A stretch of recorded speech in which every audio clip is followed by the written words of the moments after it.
is a beautiful day here in Orkney. So there is a wee shore across there, looking across the Kirkbo, Whitefoot Hill. As we go further along, it's fine blue skies. There is some wind because there's a wind turbine going round.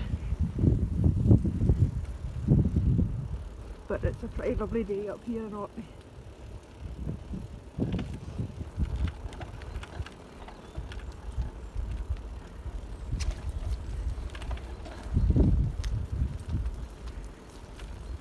We've just gone past Raidland Farm here. A wee sign there.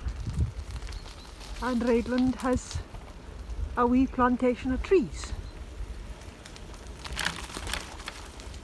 There's a few that goes down to the main road.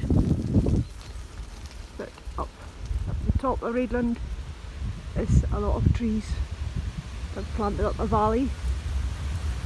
And it's got a lovely burn there too. And Liddy's Lodges is there too for folk coming to visit Orkney. And we do actually have some hedges here too.